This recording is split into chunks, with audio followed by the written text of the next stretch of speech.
Yuk sama-sama semangat yang kenceng. Sholatullah ala Taha,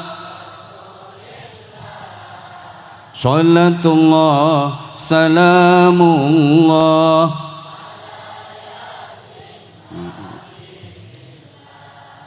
Ipin dan Upin membeli duren. Kok Ipin Upin ya? Makan bandeng dicampur nasi. Syubbanul muslimin memang keren, ganteng-ganteng penuh prestasi. Yuk salawat badar. Sholatullah ala Taha,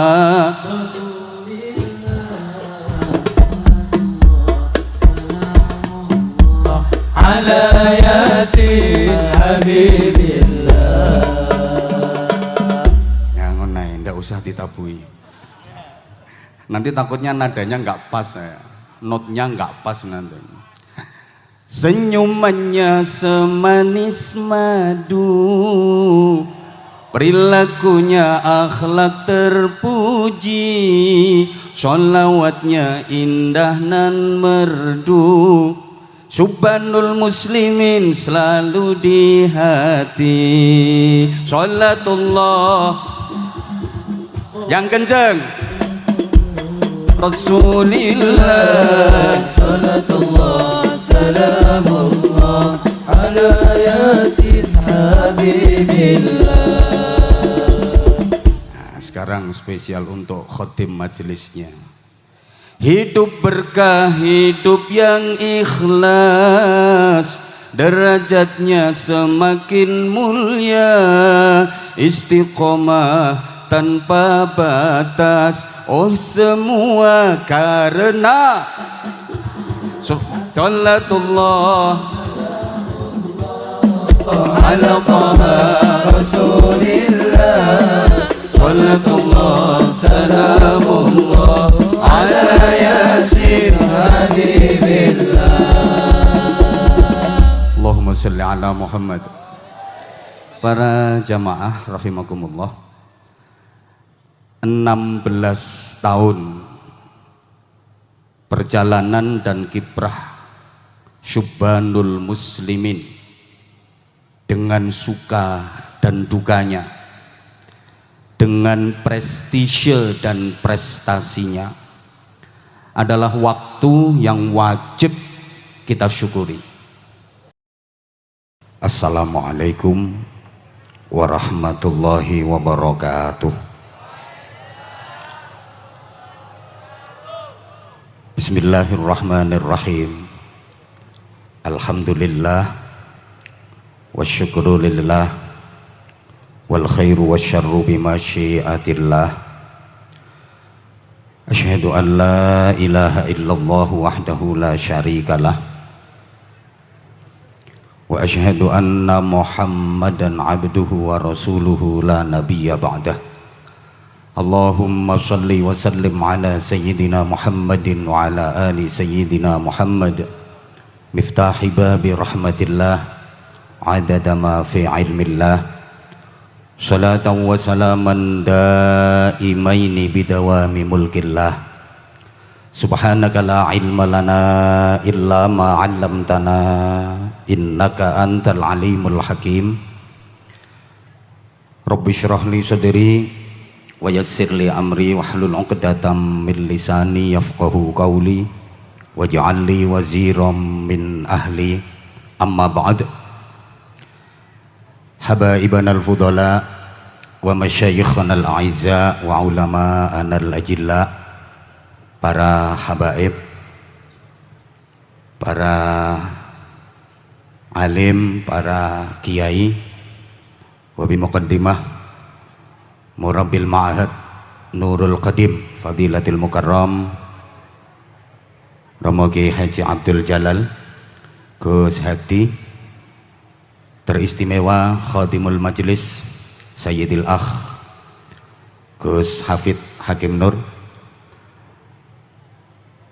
para sesepuh yang sama-sama kita takzimkan Sadatuz Zu'ama, pejabat pemerintah,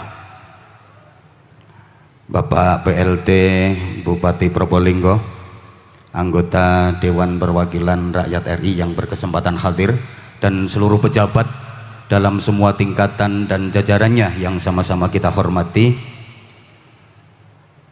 para santri, spesial Syubban lovers, serta seluruh jamaah yang mudah-mudahan semuanya mendapatkan hidayah, ma'unah, maghfirah, rahmat, barokah dan ridha Allah Subhanahu wa ta'ala.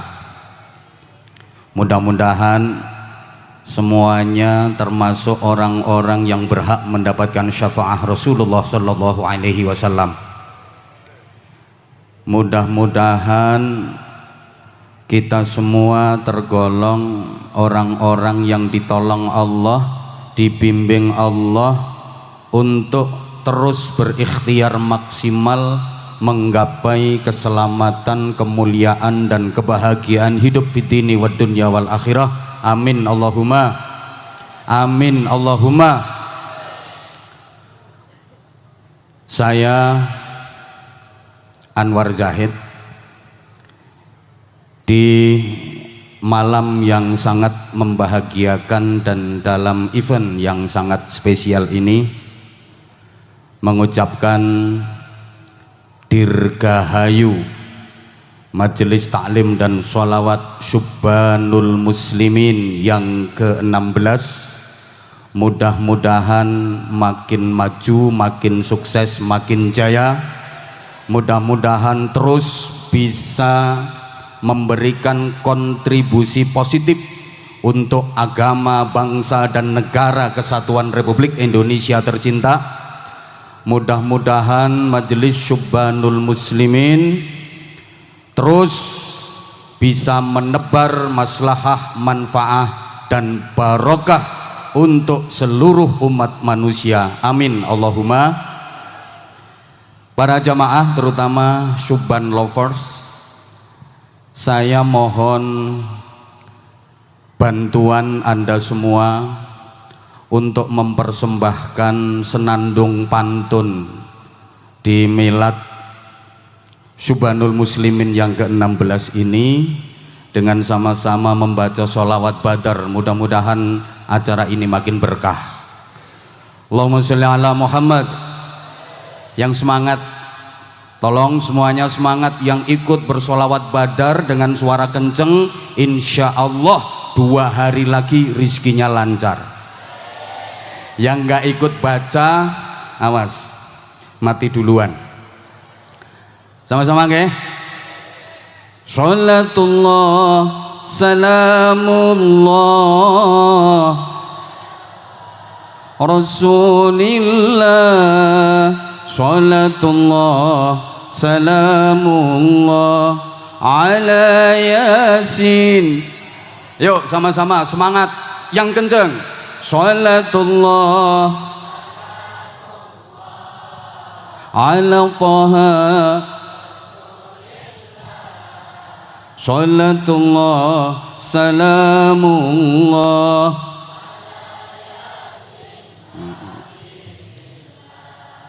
Ipin dan Upin membeli duren. Kok Ipin Upin ya? Makan bandeng dicampur nasi. Syubbanul Muslimin memang keren, ganteng-ganteng penuh prestasi. Yuk salawat badar. Sholatullah ala Taha,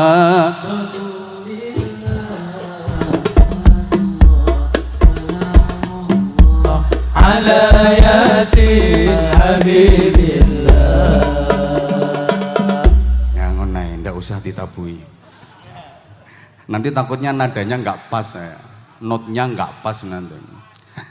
Senyumannya semanis madu, perilakunya akhlak terpuji, sholawatnya indah nan merdu, subhanul muslimin selalu di hati. Sholatullah yang kenceng, Rasulillah, Salatullah, salamullah ala yasin habibillah.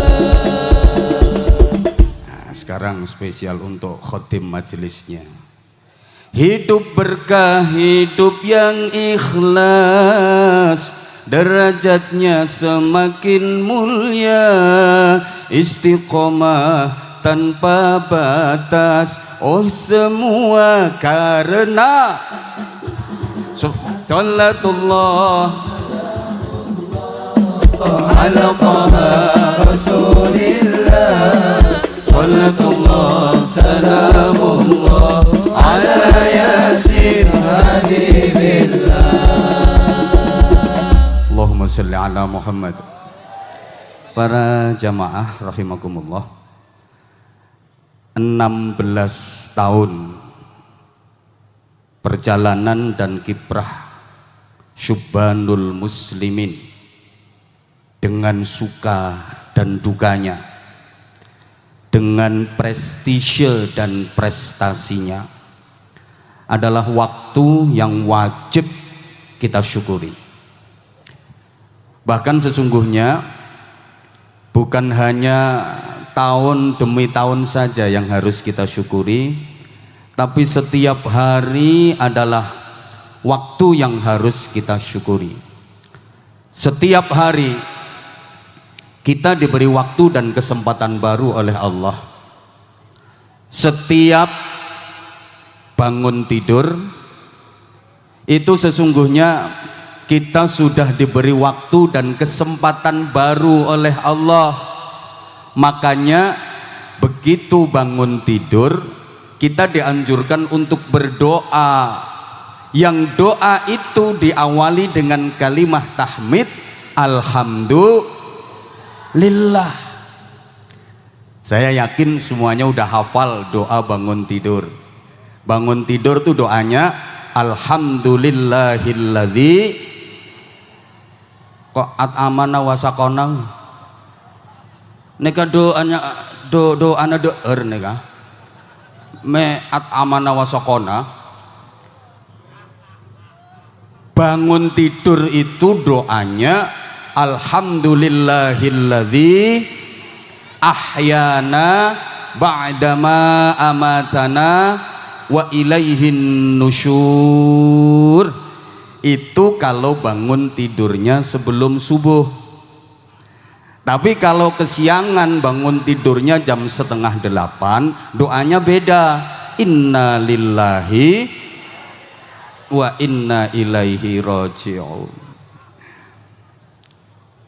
Bangun tidur aja langsung disuruh berdoa, dan doanya diawali dengan ungkapan syukur, alhamdulillah.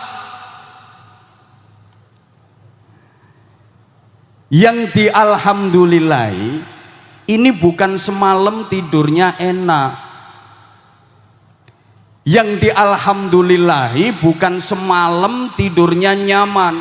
Alhamdulillah semalam tidurnya enak banget, apalagi hujan rintik-rintik sambil berselimut sambil mengeloni bojo. Beneneka saya alhamdulillahi. Bukan alhamdulillah semalam tidurnya enak banget, alhamdulillah aku semalam tidur enak, alhamdulillah apalagi aku semalam mimpi indah, mimpi ketemu Azmi. Bukan itu yang di alhamdulillah, bukan tidurnya yang di alhamdulillah, tapi alladzi ahyana, diberi kesempatan hidup oleh Allah, itu yang di alhamdulillah. Maka hidup ini harus kita setting dengan baik. Hidup kita harus kita planning agar sesuai dengan kehendak Allah, agar bisa menjalankan hal-hal yang mendatangkan rahmat dan ridha Allah subhanahu wa ta'ala. hidup kita hari ini harus lebih baik daripada hidup kita yang kemarin. Kalau bisa seperti ini, kita termasuk yang disabdakan Nabi minan najihin, termasuk orang-orang yang beruntung.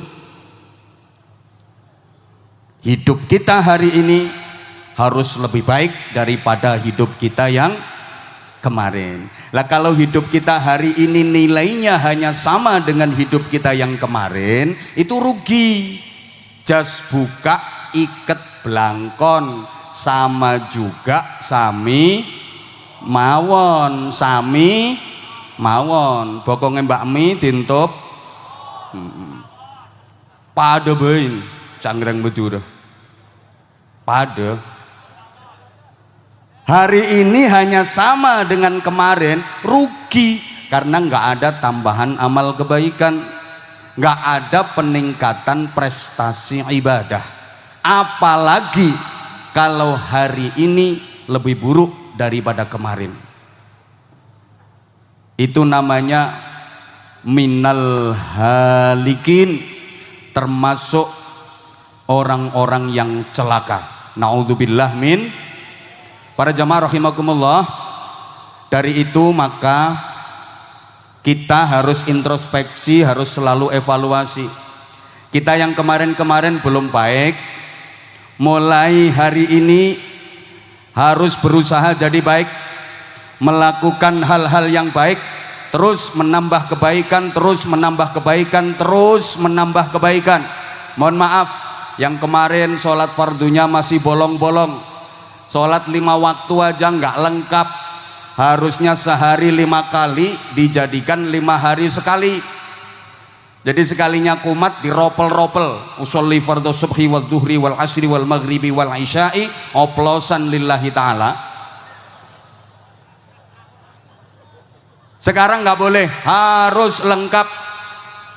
Yang kemarin sholat fardunya 5 itu udah lengkap tapi belum berjamaah, atau jamaahnya masih jarang-jarang, mulai sekarang jamaahnya harus lebih rajin.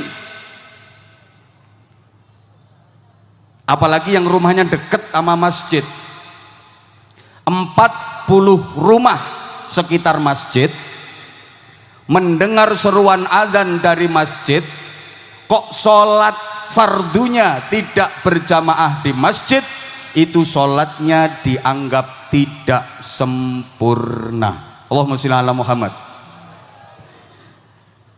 Ukuran keimanan seseorang itu diantaranya ditentukan dari sholatnya, terutama sholat jamaah isya dan jamaah subuh. Kita termasuk mukmin sejati atau mukmin ecek-ecek, itu dilihat dari bagaimana kita menjalankan sholat isya sama sholat subuh. Terlebih ada barometer dari Rasulullah, asqalus sholah alal munafiqin sholatul isya wa subuh. Seberat-beratnya sholat bagi orang-orang munafik itu adalah sholat isya dan sholat subuh.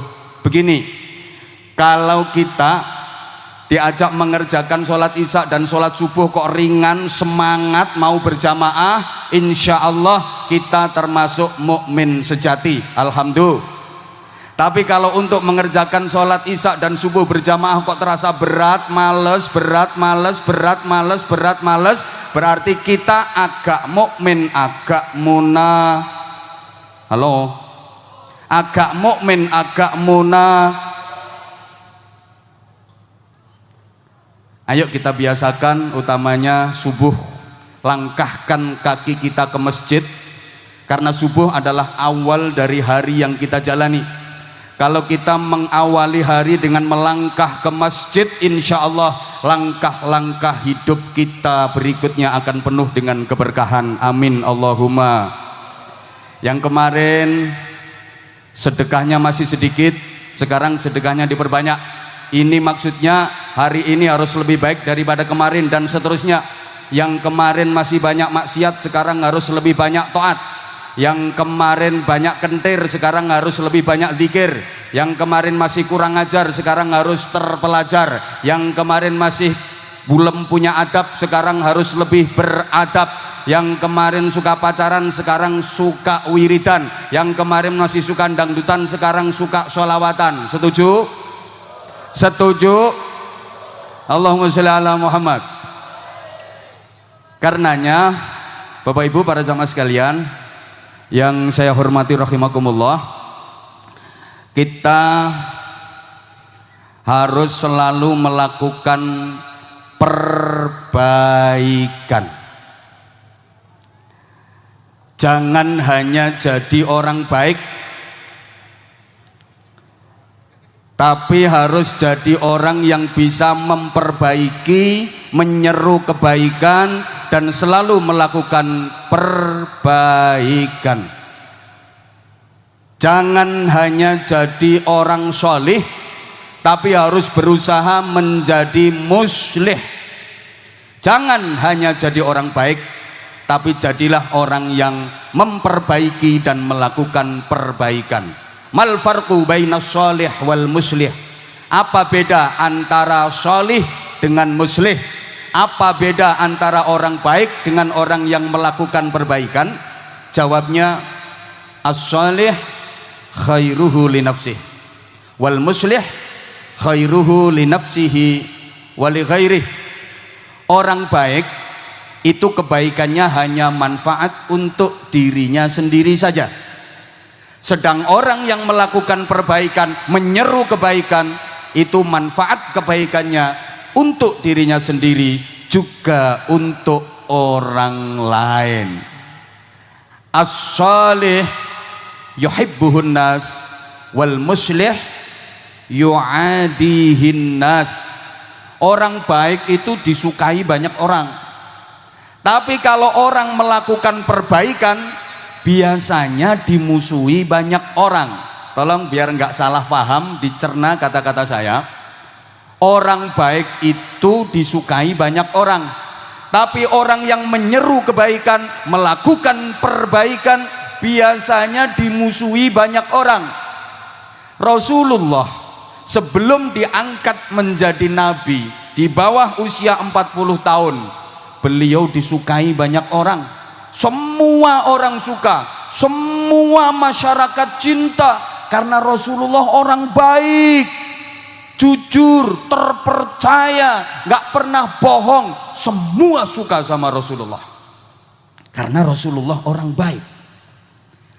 Tapi begitu beliau diangkat jadi Rasul, diperintah untuk menyeru kebaikan, melakukan perbaikan, maka mulai banyak yang memusuhi Rasulullah, banyak yang membenci Rasulullah, sampai Rasulullah dibilang pembohong, pendusta, tukang sihir, dibilang majnun, dibilang gila. Ini pelajaran berharga. Kita yang melakukan perbaikan, para ustadz, para kiai, para mubaligh, mubalighah, harus siap dengan resiko dan konsekuensi. Orang melakukan perbaikan itu pasti banyak yang gak suka. Dadi ustadz dakwah baru dikritik sedikit aja udah lemah, baru kena cemoohan dikit aja udah mundur, cemen itu namanya. Kritikan kepada kita harus kita jadikan sebagai motivasi diri untuk meningkatkan prestasi. Saya yakinnya sebagaimana senandung yang barusan tadi, Subhanul Muslimin bisa besar, Subhan Loversnya bisa seluruh Nusantara, itu pasti dalam perjalanannya mengalami rintangan, mengalami cacian, mengalami fitnahan, pasti diejek, dicemooh, macam-macam. Halo, ada yang bilang ini ngapain sholawatan pakai ngeplaki rebana. Saya pernah ditanya kayak gitu, jawaban saya sederhana, timbang ngeplakin dasmu. Ini bagian dari metode dakwah para wali dan pejuang Islam di Nusantara, supaya agama Islam mudah diterima oleh masyarakat melalui akulturasi budaya. Salah satunya mengajak berzikir, berdoa, bersolawat dengan dilakukan kayak gini. Terbukti yang mau mengikuti metode seperti ini sampai sekarang anak cucunya, generasinya tetap cinta zikir, tetap cinta solawat. Tapi yang nggak mau pakai metode kayak gini sekarang malah banyak yang membid'ah-bid'ahkan, mengkafir-kafirkan, menyatakan syirik dan sebagainya dan sebagainya dan sebagainya. Harus kita akui, yang mampu mempertahankan Ahlus Sunnah wal Jamaah di negeri ini, yang tetap eksis menjaga negara kesatuan Republik Indonesia dengan ideologi dan falsafah Pancasilanya adalah kita-kita yang suka bersolawat, kita-kita yang suka berzikir, kita-kita yang tetap menjaga akar pemikiran dari para pejuang Islam di Nusantara ini. Betul? Betul? Hati-hati, tadi Pak PLT Bupati udah menyampaikan mulai bermunculan lagi embrio pemikiran ekstrim, pemikiran radikal. Pokoknya pesan saya, apapun namanya, alirannya, kelompoknya, kalau di Indonesia ini sudah nggak mau mengakui keutuhan negara kesatuan Republik Indonesia, jangan diikuti. Udah nggak mau menerima Pancasila sebagai ideologi bangsa, jangan diikuti. Apa dipikir yang merumuskan Pancasila itu orang-orang bodoh? Yang merumuskan Pancasila itu para ulama, para kiai, melalui istikharah, melalui riyadhah. Coba kalau kita baca sejarah, dulu dalam Piagam Jakarta, sila pertama itu bunyinya ketuhanan dengan kewajiban menjalankan syariat Islam bagi pemeluk-pemeluknya.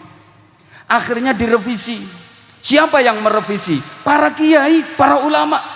Pertimbangannya, kalau bunyi pasal 1 seperti ini hanya untuk umat Islam saja. Sedangkan penduduk Indonesia ini agamanya macam-macam, walaupun memang Islam mayoritas. Bagaimana perasaan saudara-saudara kita yang non-muslim, yang beda agama, yang mereka juga ikut berjuang memerdekakan negeri ini, ikut berjuang membangun negeri ini, akhirnya disederhanakan dengan kalimat ketuhanan yang maha esa, yang itu sama sekali nggak keluar dari esensi Islam. Ketuhanan yang maha esa itu kan qul huwallahu ahad, la ilaha illallah. Makanya kalau nggak mau menerima Pancasila sebagai falsafah negara, berarti nggak mau jadi warga negara Indonesia. Minggato. Woi, ini didengar apa enggak nih? Dilanjut sebentar ya, nggak apa-apa ya. Allahumma sholli ala Muhammad. Oke, sehingga di antara wasiat Luqman Al-Hakim kepada putranya yang itu diabadikan dalam Al-Quran, ya bunayya aqimis salata wa'mur bil ma'rufi wanha 'anil munkari wasbir ala ma asabak inna dzalika min azmil umur. Wahai anakku, dengar wasiatku. 1, aqimis sholah, tegakkan sholat. Bukan hanya jalankan sholat, tapi tegakkan sholat. Untuk bapak ibu para orang tua, contohlah Luqman Hakim. Wasiat paling utama kepada anak itu adalah sholat. Asal sholatnya benar, tertib, pasti akan menjadi anak yang benar dan baik, menjadi anak yang solih solihah. Kenapa anak-anak nakal? Di antara faktor penyebab utamanya adalah sholatnya gak kopen, sholatnya ndak terurus. Orang tua sekarang itu mohon maaf banget, kurang memperhatikan sholatnya anak, kurang memperhatikan ngajinya anak, lebih memperhatikan sekolahnya anak, lebih memperhatikan kursusnya anak, lebih memperhatikan pelatihan keduniawian hanya anak, betul? Kalau anak nggak sekolah, anak nggak ikut pelatihan, anak nggak ikut kursus, orang tua bingung, marah-marah. Tapi anak belum sholat, tenang-tenang aja. Sorry, orang tua sekarang beda banget sama orang tua dulu. Orang tua dulu anak masih kecil, udah dibeliin Al-Quran, diajari ngaji Al-Quran. Sekarang enggak. Coba anak-anak kita sekarang lebih banyak mana baca Quran sama baca HP? Itu salah satu faktornya. Males baca kitab kuning. Maaf, sekarang torikohnya torikoh internetiyah.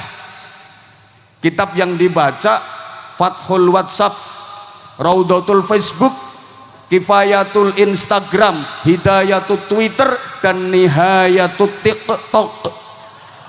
Guru besarnya Syekh Google radhiyallahu anhu. Allah ya karim. Anak-anak muda sekarang pada berani-berani ninggalin sholat, pada menyepelekan sholat, jauh lebih mementingkan yang lainnya. Waktu subuh nggak sholat malah maraton, waktu zuhur nggak sholat pergi ke salon, waktu asar nggak sholat main badminton, waktu maghrib nggak sholat lihat sinetron, waktu isya nggak sholat malah main handphone. Awas di alam kubur kena smackdown.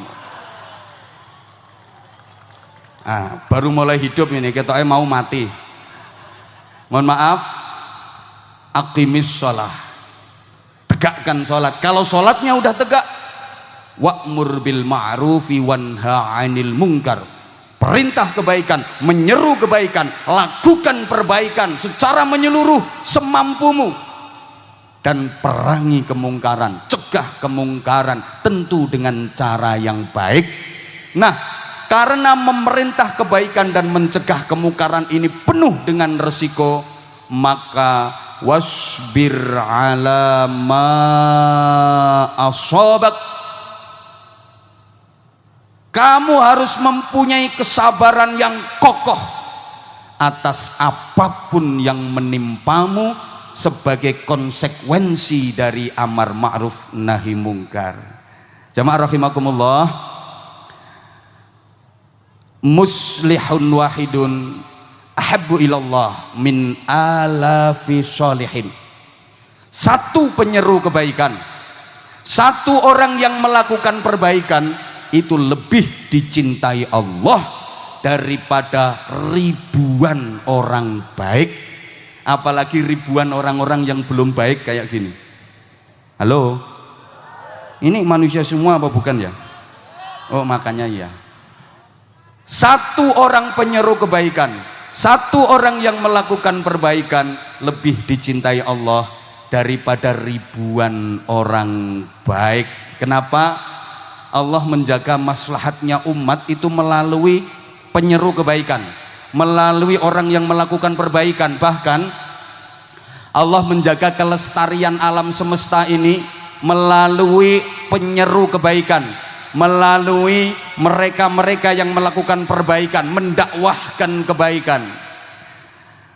Wa ma kana rabbuka liyuhlikal qura bidzulmin wa ahluha muslihun. Dan sekali-kali Tuhanmu tidak akan menghancurkan satu negeri selama penduduk negeri itu pada mau menyeru kebaikan, melakukan perbaikan. Ini firman Allah pakai wa ahluha muslihun, bukan wa ahluha sholihun. Penduduk negeri itu banyak yang melakukan perbaikan, bukan hanya jadi orang baik. Maka kita jangan hanya jadi orang baik, jangan cuma jadi orang baik. Ayo tolong nyaut baik bareng-bareng. Jangan cuma jadi orang, jangan jadi orang yang pura-pura, apalagi jadi orang yang sok, tapi harus berusaha selalu lebih agar menjadi pribadi yang tanpa menjelek-jelekkan saudara kita yang belum. Tapi mari kita ajak mereka agar menjadi, Allahumma sholli ala Muhammad. Ini suruh ngulang lagi nggak bisa. Wes. Nah terus sekarang Iya, mumpung masih ada waktu, mumpung kita masih diberi kesempatan untuk terus melakukan perbaikan, menuju kebaikan untuk meraih yang terbaik. Kalau kesempatan itu sudah hilang, karena bicara soal waktu berarti bicara pula soal berhentinya waktu dan habisnya kesempatan waktu yang Allah berikan kepada kita. Ketika kesempatan itu sudah habis, tidak ada lagi amal, tidak ada lagi upaya. Allahumma sholli ala Muhammad. Kalau sudah maaf meninggal dunia,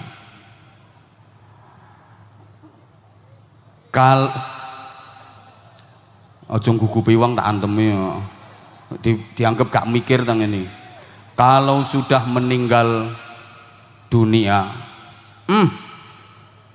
rumah megah bagai istana, melimpahnya harta benda, pangkat jabatan yang tinggi tiada terkira. Ketika nafas terakhir tiba, di saat tubuh meregang nyawa, gak ada yang dibawa serta, bahkan sebatang jarum pun gak dibawa menghadap Sang Maha Kuasa, kecuali amal soleh, iman dan takwa kita. Ini yang ngomong baik-baik ini kayaknya sebentar lagi. Kalau dirimu sudah terbujur kaku, badan pun tak berharga, sesaat ditinggal nyawa, anak istri tercinta tak sudi lagi bersama. Izin Gus, ngapunten Gus. Secepatnya jasad dipendam. Makasih. Secepatnya jasad dipendam karena tak lagi dibutuhkan. Gak usah tambah gak karu-karuan kok. Diri yang semula dipuja kini bangkai tak berguna. Angel loh ini hoyae angel loh. Dari kamar yang indah, kasur empuk tilam putih, kini harus berpindah, terbujur dalam perut bumi. Loh, ini ada refnya malah medeni wong, rungokne. Kalau selama ini diri berhiaskan emas intan permata, bermandi cahaya, gak iso nerusno. Tetapi kali ini di dalam kuburan gelap pekat mencekam tanpa seorang teman. Terbujurlah, keliru. Sing bener ngene, terputuslah pergaulan, terbujurlah sendirian, diri terbungkus kain kafan. Teng teng teng teng teng teng teng teng teng teng. Wajah yang dulu indah, yang selalu dipuja-puja. Wes. Terus kalau nanti dirimu sudah dibungkus kain putih itu, dielingno mati nang guyang-guyu. Ingat, kafan itu tidak bersaku. Sobong sakunah, selerek gundulmu. Kafan selerek. Sobong sakunah. nggak ada duit yang bisa dibawa. Artinya ketika tubuhmu sudah dibungkus kain kafan itu, yang dinilai Allah bukan berapa nilai kekayaanmu, yang dinilai Allah bukan berapa banyak hartamu, tapi yang dinilai Allah kau gunakan untuk apa kekayaanmu, kau manfaatkan buat apa hartamu. Kafan itu polos, tidak warna-warni. Tahu kalau di sini kafan itu kotak-kotak atau seleret-seleret kayak zebra. Kafanmu meneh ya. Allah tidak memandang warna-warni dari pakaianmu. Pakaianmu modis apa enggak, pakaianmu keren apa enggak, trendy apa enggak. Bukan itu yang dinilai Allah. Bukan warna-warni pakaianmu, bukan warna-warni atribut hidupmu, tapi yang dipandang Allah adalah warna-warni dari amalmu, warna-warni dari kebaikanmu. Ingat saudaraku, kafan itu nggak perlu tutorial, nggak perlu kreativitas, modelnya ya kayak gitu. Karena kafan bukan karya desainer ternama, dia hanya karya Pak Mudin. Cukup ditontomi pakai tangan, ditaleni set, selesai, bungkus dirimu. Di kafan juga nggak bisa dikasih embel-embel titel, gelar, jabatan, nggak iso. Di kafan tulisi PLT Bupati, lo bisa, lo baju, jabatan apapun, Al-Mukarram ditulis di kafan, ndak payu. Malaikat ndak kenal jabatan, apalagi mungkar nakir, galak banget. Itu ntar kalau masuk ke alam kubur langsung ditanya, ini PLT Bupati, Sera Gus, Asmana Gus, Timbul. Nggak ada dipanggil, ya PLT Bupati mohon izin saya mau nanya. Nggak ada malaikat kayak gitu, nggak ada. Nggak ada malaikat permisi, nggak ada. Seporana nggak ada. Nyoona izin nggak ada. Langsung timbul tanpa gelar. Man robbuka, siapa Tuhanmu? Bisa jawab lolos, nggak bisa jawab hancur. Pukuli sama malaikat. Sama semua juga gitu. Saya juga tanya sama malaikat, Anwar Zahid, ya udah langsung surga. Nah, jadi nggak usah banyak pertanyaan. Lo kan terserah saya yang ngaji saya.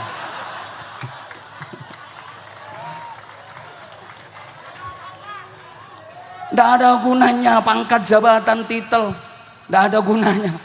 Udah ndak ada gunanya. Dan kafan itu hanya beda satu huruf dengan kapan. Satunya pakai F, satunya pakai P. Cuman beda satu huruf. Satunya kafan, satunya kapan. Hanya beda satu huruf. Maka kafan itu mulai sekarang bisa diukur. Kafanmu yang pakai baju hitam bisa diukur, bahkan bisa dicoba mulai sekarang. Yang jadi pertanyaan besar, kafan itu diresmikan penggunaannya untukmu kapan? Sing guyu sedilu ungkas. Sekejap lagi mateh itu. Kene ka Israel telah keleleng di situ Israel. Halo. Halo. Allah. Mumpung masih diberi kesempatan, karenanya yuk kita tingkatkan ibadah kita. Imam Gaurun ojo cerewet. Sayyidina Abu Bakar Siddiq radhiyallahu taala anhu membagi gridnya ibadah itu jadi 3. Nah, ini poinnya di sini. 15 menit saya minta waktu. Tingkatan ibadah itu ada 3. Pertama, ibadah yang dilakukan karena takut siksa neraka. Menjalankan ibadah karena takut siksa neraka. Tingkat kedua, ibadah yang dilakukan karena berharap dapat nikmat surga. Nah, yang ketiga, ini yang levelnya sangat tinggi, yang motivasinya sangat mulia. Ibadah bukan karena takut neraka, bukan karena pengen masuk surga, tapi semata-mata karena cinta. Semua karena, yang kenceng, semua karena cinta. Oke, love. Diem dulu. Mari kita uraikan secara sederhana karena waktunya sangat terbatas. Yang pertama, ibadah yang dilakukan karena takut siksa neraka. Jadi mau mengerjakan sholat, puasa, zakat, haji, zikir, baca Quran, sholawat, itu karena dia kalau nggak ibadah takut disiksa di neraka. Ini kalau diidentikan kayak pembantu yang mau melaksanakan tugas-tugasnya karena takut dimarahi sama majikannya, takut dihukum sama majikannya. Atau seorang murid yang mau mengerjakan tugas-tugas sekolah termasuk ujian karena dia takut nggak naik kelas, takut nggak lulus, takut dimarahi gurunya. Atau seorang istri yang mau menjalankan tugas-tugas rumah tangga termasuk mau melayani suami karena dia kalau nggak kerja takut didamprat sama suaminya, takut nggak dikasih uang belanja sama suami, takut dihukum. Ini gambaran orang yang ibadah karena takut neraka. Jadi andaikan Allah nggak bikin neraka, dia nggak mau ibadah. Misalkan Allah tidak menciptakan neraka, dia nggak mau beribadah. Yang kedua, ibadah yang dilakukan karena pengen masuk surga, pengen dapat pahala. Ini gambarannya kayak pembantu yang mau kerja keras karena pengen dapat gaji dari majikannya, karena pengen dapat tambahan tips-tips, tambahan-tambahan gaji dari majikannya. Atau murid yang mau mengerjakan tugas-tugas sekolah, mau mengerjakan ujian karena pengen dapat penghargaan, pengen dapat nilai yang bagus, pengen naik kelas, pengen lulus. Atau ustadz mau ceramah karena pengen dapat, siapa ngomong duitmu? Udah dibilangi berkali-kali, ada ustadz ceramah kok niatnya nyari duit, itu dosa. Dosa. Lebih dosa lagi kalau ada panitia ngundang ustadz suruh ceramah nggak dikasih duit. Itu aturannya malah besar dosanya.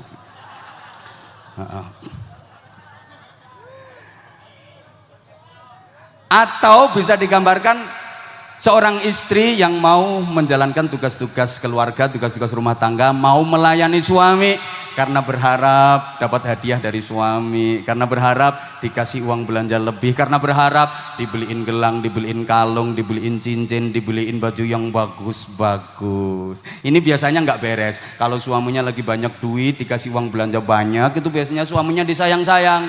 Suaminya lagi berdiri langsung dipeluk dari belakang, menggelayut mesra, manggilnya papa, papa, papa, papa.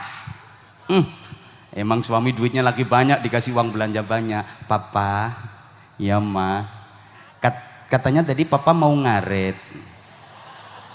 Jadi apa enggak pak? Jadilah ma, papa udah ngaret dapat 2 karung. Lah sekarang suketnya didekek di mana papa?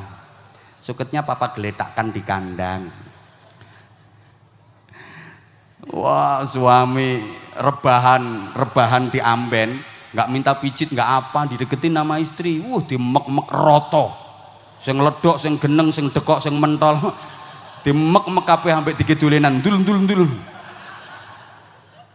Tapi giliran maaf, suami lagi nggak punya duit, uang belanja kurang, bawaannya marah, cemberut, lambene ditarik tawa 7 senti, raine ngelumpuk, cangkem irung bathuk dadi siji. Ini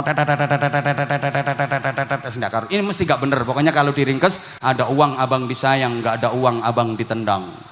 Ada duit abang dikempit, gak ada duit abang ditinggal lari terbirit-birit. Ada fulus abang dielus-elus, gak ada fulus abang dikeremus. Ada duit abang diuwe-uwe, gak ada duit abang dicutek. Ada dolar abang tidur di kamar, gak ada dolar abang tidur di luar. Iki pokoknya gak bener. Ndak bener. Lah ini kalau diteruskan bahaya, gawat, karena uang belanja kurang. Istri bawaannya ngambek, cemberut, bawaannya marah. Suami mau ganti baju, mau ganti pakaian, begitu diambil nyuci baju nggak bersih, kata istri, belanjani kurang 500.000. Ayo sini yang 500.000 tak beliin deterjen, nanti bersih semua bajumu, sauntu-untumu resik kabeh. Nanti bisa kayak gitu. Minta dibikinin kopi, begitu diminum kok nggak manis. Ini nggak dikasih gula apa? Kopi nggak manis. Uang belanjanya kurang 1 juta, sini yang juta tak beliin gula, tak huruki gula raimu. Lah kalau diterus-teruskan bisa gawat. Istri lagi melayani suami dalam hubungan intim, lagi hot-hotnya. Istrinya bilang, stop, turun dulu. Yang 2 juta sini dulu, nanti dilanjut. Gawat ini nanti. Orang ibadah kalau motivasinya karena pengen dapat upah, pengen dapat pahala, pengen masuk surga. Ini andaikan Allah nggak menciptakan surga, pasti dia nggak mau ibadah. Maka harus kita tingkatkan pada level yang ketiga, walaupun berat, walaupun sulit, tapi harus latihan. Motivasinya bukan karena takut neraka, bukan karena pengen masuk surga, tapi semata-mata berharap maghfirah, ampunan Allah, berharap rahmat kasih sayang Allah, berharap ridha Allah. Karena Allah memerintahkan ibadah, ya kita mengerjakan ibadah. Bukan karena takut neraka, bukan karena pengen masuk surga. Sampai pun misalnya didatangin nama malaikat, kemudian dibilangin gini sama malaikat, Mas bro, percuma ibadahmu, kamu takdirnya neraka, di lauhil mahfud kamu tertulis neraka, percuma sholatmu nganti batukmu benjut, zikir nganti lambemu dawir, kamu puter tasbih wiridan terus, sulastri sumyati sampai janda seprobolinggo disebut semua. Percuma itu ibadahmu karena takdirmu neraka. Dia bilangnya apa? Biarin, neraka nggak apa-apa, aku ibadah bukan karena takut neraka. Kamu nggak takut neraka? Enggak. Kenapa kamu ibadah? Emang Allah memerintahkan aku ibadah we. Tapi yang nggak ada we-nya. Kamu nggak akan bisa masuk surga, percuma ibadahmu, biarin, nggak masuk surga nggak apa-apa. Yang penting bagiku cinta Allah, yang penting bagiku ridha Allah. Masuk neraka nggak apa-apa, asal Allah ridho. Daripada masuk surga Allah nggak ridho. Masuk surga tapi nggak disapa sama Allah, nggak ditanya sama Allah, nggak digubris sama Allah. Ayo, bodoh karo sampean masuk bedenang compong Gus Hadi. Ki oleh nginum oleh deer, dapat minum dapat makan, tapi nggak disapa sama sekali sama tuan rumah, nggak direken, nggak ditanya. Itu dalam bahasa Jawa disebut the rai gedek.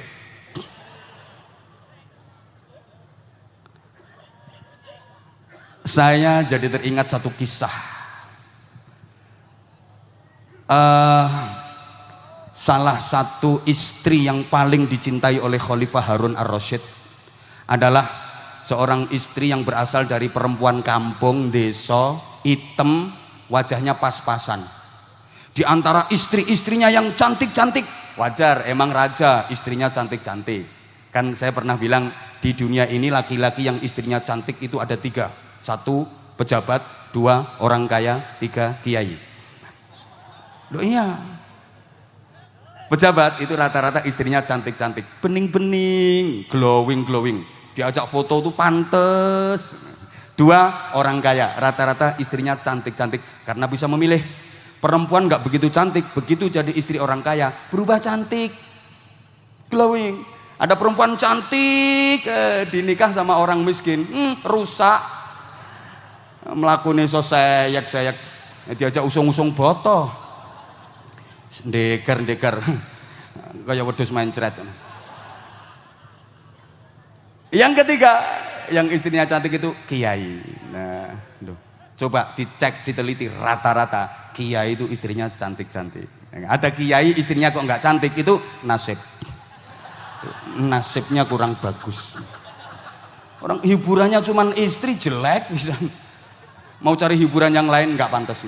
Kiai mau karaoke nggak pantas. Mau biliar nggak pantas, ya nggak pantas. Nek trail nggak apa-apa Gus, nggak apa-apa, trail nggak apa-apa, pantas masih pantas. Masih pantas. Ini komunitas trail hadir juga ini. Nggak pantas, nggak apa-apa. Kalau mau main biliar, mau karaoke, nggak pantas. Satu-satunya hiburan kan cuman istri. Neng jelek pisan. Iku taqabbalallahu minna wa minkum taqabbal. Ya kan. Ini istrinya Khalifah Harun Ar-Rasyid, cantik-cantik semua. Tapi yang paling dicintai oleh sang khalifah adalah istri yang berasal dari wanita kampung, yang hitam, yang wajahnya pas-pasan. Seluruh anggota kerajaan ini pada heran. Ini khalifah aneh ini. Istrinya cantik-cantik tapi malah yang paling dicinta, yang paling jelek. Mereka bertanya, wahai sang khalifah, Anda ini aneh. Istri cantik-cantik kayak gitu tapi kenapa yang paling disayang, yang paling dicinta malah yang paling sing paling jubek. Celeng jubek. Ini sang khalifah nggak jawab. Aku nggak mau jawab. Takut kalau aku jawab kalian nggak percaya. Udah, besok kalian semuanya kumpul di istana sini. Besok kalian semuanya kumpul di istana ini, pasti kalian akan dapat jawaban. Kenapa yang paling aku cintai istriku yang paling sederhana ini. Besok harinya seluruh keluarga kerajaan kumpul. Istri-istri sang khalifah dipanggil semua. Setelah istri-istrinya pada berkumpul, sang khalifah berkata, wahai istri-istriku, ini aku bawa kunci gudang tempat penyimpanan harta dan kekayaan pribadiku, yang di dalamnya ada pakaian kain sutra, ada emas, berlian, permata, mutu manika, macam-macam. Ini nanti akan aku buka gudangnya. Kalian istri-istriku silakan masuk ke dalam gudang itu, ambil semua barang, perhiasan, kekayaan apapun yang ada di dalamnya, semau kalian, berapapun kalian bisa mengumpulkan, sepuas kalian berapa bisa mengumpulkan.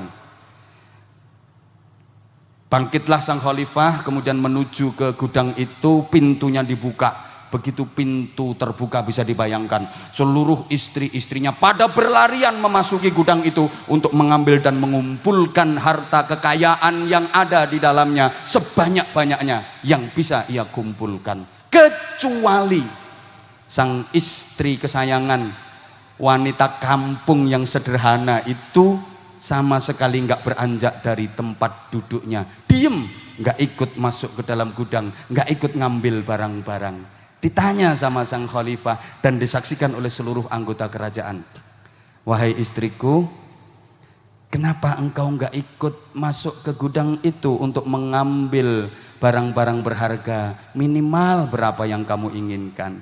Jawabannya sungguh luar biasa. Apa jawab sang istri? Wahai suamiku, aku tidak menginginkan semua itu. Yang ku mau hanyalah melayanimu dengan sebaik-baiknya, karena engkaulah yang kucintai di dunia ini, dan kepuasanmu atas pelayananku itulah satu-satunya yang kuinginkan dalam hidupku. Masya Allah. Coba ada perempuan sini yang punya hati seperti itu. Coba ibu sekali-kali kalau ke suami ngomong kayak gitu, wahai suamiku, aku nggak ingin perhiasan, aku nggak ingin gelang, aku nggak ingin kalung, aku nggak ingin cincin, aku nggak ingin baju yang bagus. Yang ku mau hanyalah melayanimu. Engkaulah yang kucintai wahai suamiku, dan kepuasanmu atas pelayananku itulah satu-satunya yang kuinginkan dalam hidupku. Insya Allah suamimu akan bilang pret. Coba Allah. Akhirnya sang khalifah bilang, kini kalian tahu kenapa aku lebih mencintai istriku yang ini daripada mereka yang pada berlarian masuk ke dalam gudang. Ini istriku mencintaiku betul-betul tulus. Dia mengharapkan kebahagiaanku, dia mengharapkan kepuasanku, yang diinginkan adalah ridhoku. Dia melayani aku dengan sepenuh cinta. Beda dengan mereka yang masuk ke gudang, mereka geragas-geragas dan celutak-celutak. Halo, paham yang dimaksud ini? Coba kalau ini kita pakai dalam hubungan antara kita dengan Allah. Ya Allah, Aku tidak menginginkan gemerlap dan mewahnya dunia ya Allah. Aku tidak menginginkan semuanya. Yang ku mau hanyalah melayanimu ya Allah. Yang ku mau hanyalah mengabdi padamu ya Allah. Karena engkaulah yang paling ku cintai di atas segalanya. Dan kepuasanmu atas pelayananku, keridhoanmu atas pengabdianku, itulah satu-satunya yang kuinginkan dalam hidupku. Allahumma sholli ala Muhammad. Paham gak kira-kira? Nah maka halo, cinta ini sebenarnya masih panjang tapi saya ringkes saja. Cinta itu sangat penting. Kenapa? Karena love is the power and the spirit of life. Iki aku juga gak ngerti artinya. Cinta itu kekuatan dan motivasi hidup. Hidup tanpa cinta bagai taman tak berbunga. Hai, begitulah kata para pujangga. Hidup tanpa cinta bagai taman tak berbunga. Hai, begitulah kata Pak. Wes. Nyanyi terus engko malih. Hidup tanpa cinta bagai taman tanpa bunga. Hidup tanpa cinta bagai langit tanpa bintang. Hidup tanpa cinta bagai sayur tanpa garam. Hidup tanpa cinta bagai bantal tanpa iler. Hidup tanpa cinta bagai hidung tanpa umbel. Hati yang kosong dari cinta itu akan kering, kemudian mengeras dan lama-lama bisa membeku, membatu. Bahkan tubuh kita, jasad kita kalau nggak dapat sentuhan-sentuhan cinta, maka hidup segan, mati tak mau. Allahumma sholli ala Muhammad. Cinta pula yang menggerakkan roda kehidupan kita. Kenceng lambatnya perputaran roda kehidupan kita sangat ditentukan oleh kualitas cinta kita. Kalau cintanya kualitas tinggi, maka perputaran roda kehidupan ini akan sangat cepat.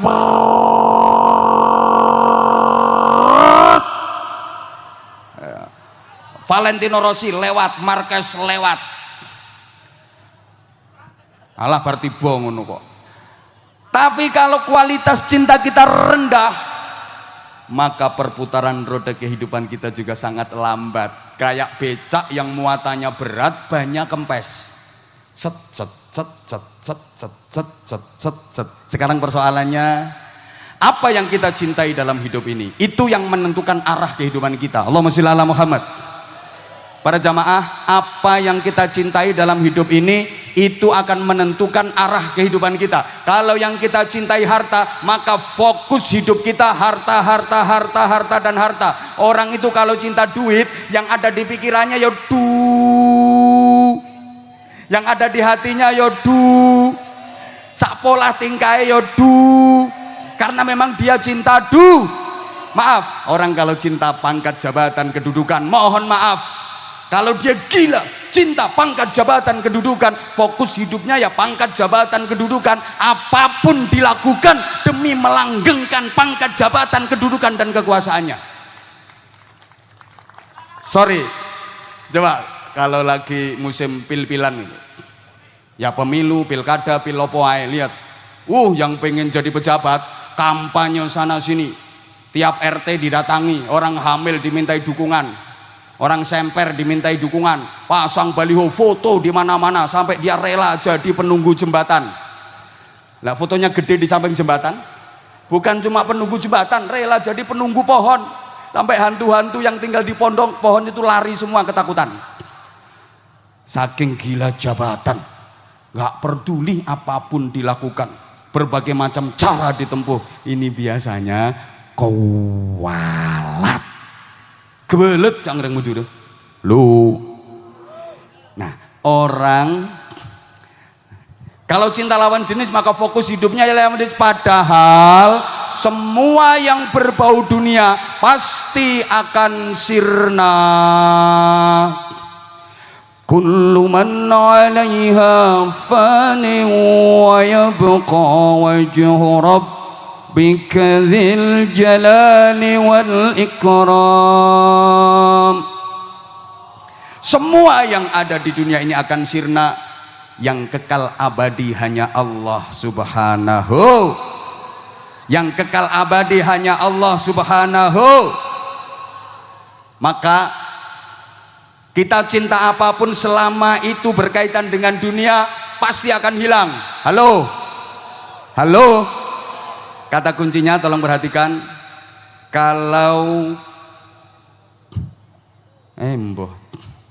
Kalau tak ingin kehilangan kekasih, maka cintailah kekasih yang selalu ada untukmu.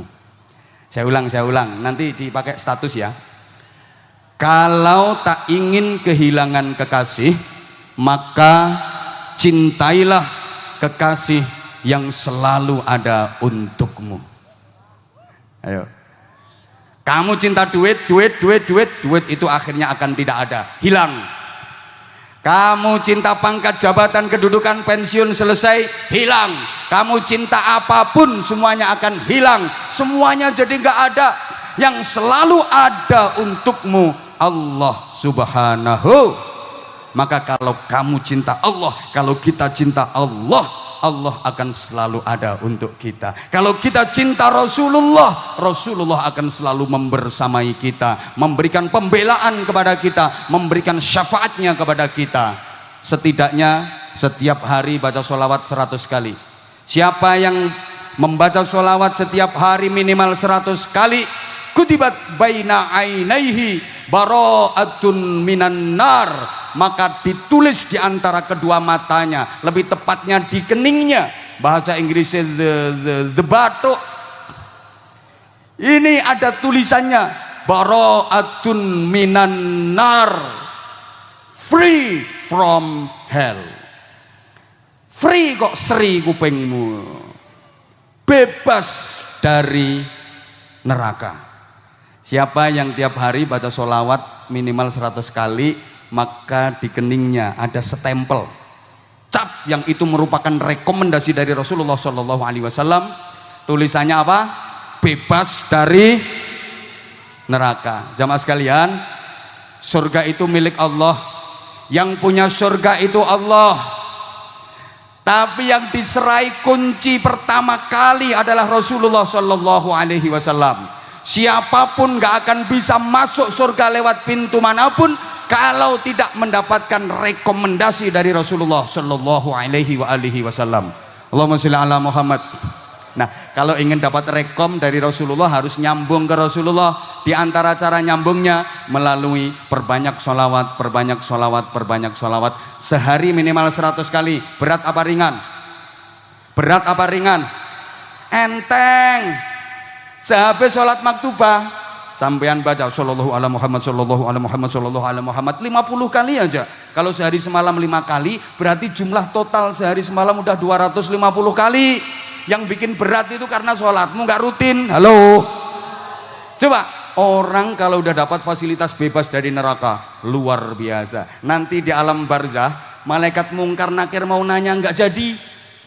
Ini udah siap mau ditanya sama mungkar nakir. Membawa pentungan, awas gak bisa jawab, pentungin. Begitu mau manrob buka, dari keningnya keluar sinar, celing. Malaikatnya mundur. Bu abu, nih kamu udah tulisan bebas dari neraka nih kan? Iya, malaikatnya tepak teko Madura. Dur mundur, lek balik. Malaikatnya balik. Besok di akhirat ada pemeriksaan-pemeriksaan sampai menuju ke surga. Itu nanti paling tidak ada 19 pos pemeriksaan. Nah, kalau kita termasuk kelompok yang ini, setiap diperiksa dari kening keluar stempel, celing, bebas neraka, celing, bebas neraka, lolos sampai ke surga. Dan siapa yang paling dekat kedudukannya dengan Rasulullah besok pada hari kiamat? Aulan nasi bi yaumil qiyamah aktsaruhum alayya sholatan. Sedekat-dekatnya orang dengan aku besok pada hari kiamat adalah yang terbanyak membaca sholawat. Demikian yang saya sampaikan, mudah-mudahan ada manfaatnya. Tentu banyak salah, banyak khilaf.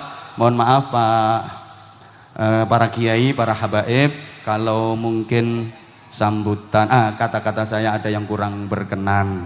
Sekali lagi, selamat milad yang ke-16 Dirgahayu untuk Majelis Zikir dan Sholawat Subhanul Muslimin yang ke-16. Mudah-mudahan makin eksis, makin istiqamah, terus dalam menebar cinta. Assalamualaikum warahmatullahi wabarakatuh.